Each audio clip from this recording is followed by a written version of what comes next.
I was just like, wow, gobsmacked at first, the beauty of Sydney and that whole harbour and the whole thing. And I just felt like, wow, I've been transported to somewhere on the Riviera or something. It was like science fiction for me. It was like, we're going to do a gig here tonight. And then who turns up? In Excess, Midnight Oil. I think you were at that first gig, or if not the first one, the second one. The second one, Jane went the first one. So it was like, we only had 20 people, but it was like pretty much, I think it was said in one of the street magazines that if a bomb went off in the Middle Harbour, pretty much most of the, Australian music industry would have been taken out that night. So yeah. But it's funny you said, because I remember when Cold Chisel first drove into Sydney and driving up Parramatta Road in towards the city, it was like suddenly, it's like being in New York. It is. So, we come from these country towns. Well, it is. Sydney's an amazing place for a band, that just arriving like that, for anyone just arriving, because it's so higgledy-piggledy. You can't get a grip on where it goes, where it ends, coming from Perth and before that, all places that were flat, Sydney just was really, really hard to get your head around. So what was an early Injectors gig like? What was the sort of the feel? Rough. Rough, yeah? Yeah, a little bit rough. Well, like I said before, we didn't used to rehearse a lot, so we'd kind of work things out on stage to a large degree. We get the idea of maybe doing a song, or I'd throw it at them, that on the day, and we'd just sort of have a go at it that night. And I'd probably said more that if I was be lucky to say maybe one word all night on those days, pretty much stared at the pedals and maybe the microphone if I could get my eyes to that. But yeah, pretty shy, but it's tough. Sort of lost in the music. It is when you're not sort of brought up into that mold. I think if you start out as a singer with a microphone and you're kind of forced to connect with the audience, but being that I'd always had the guitar and to hide behind, it was like, yeah, well, I can do the singing and the guitar playing thing, but that whole frontman thing, that's another thing for someone else. You've talked about the early influence. You've talked about ripping off songs from your dad's record collection. Jimmy Smith, Hoochie Coochie Man, Since I Fell, which came from a Jimmy Witherspoon record. Right. One of those songs, Since I Fell For You, actually made it onto the first album, which is a testament to a great song, really. Yeah, well, I haven't actually listened to it that much since the recording, apart from the recording. I've never listened to any of my records that much. Just listening to it then, out in your kitchen, it was like, it sort of travelled pretty well. Well, it's a great song.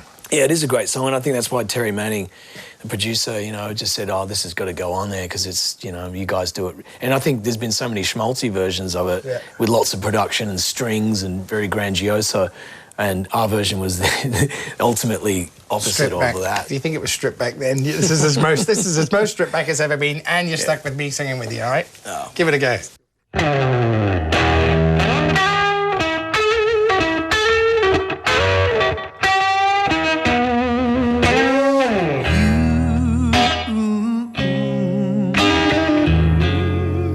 Made men leave my happy home.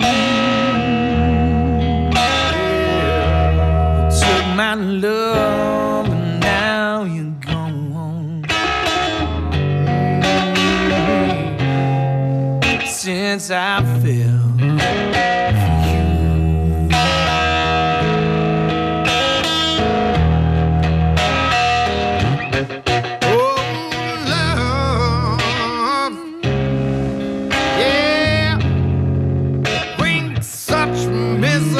and pain.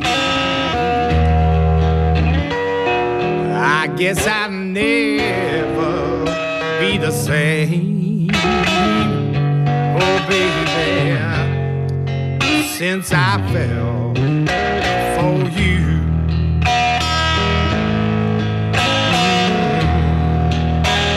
Oh, it's too bad. Sad. I'm in love with you.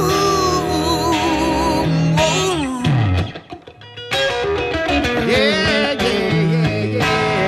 First you loved me, took my money and snubbed me.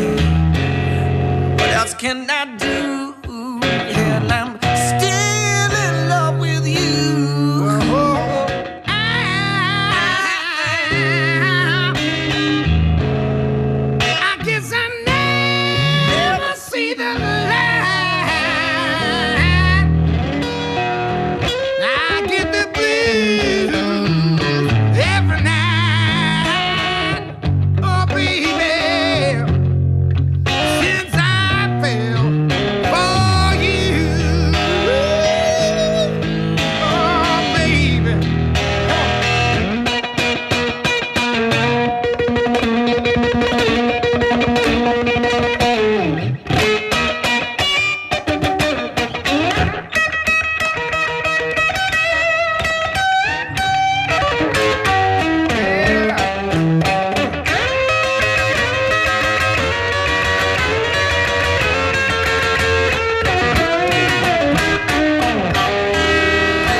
guess I'll never, never see the light.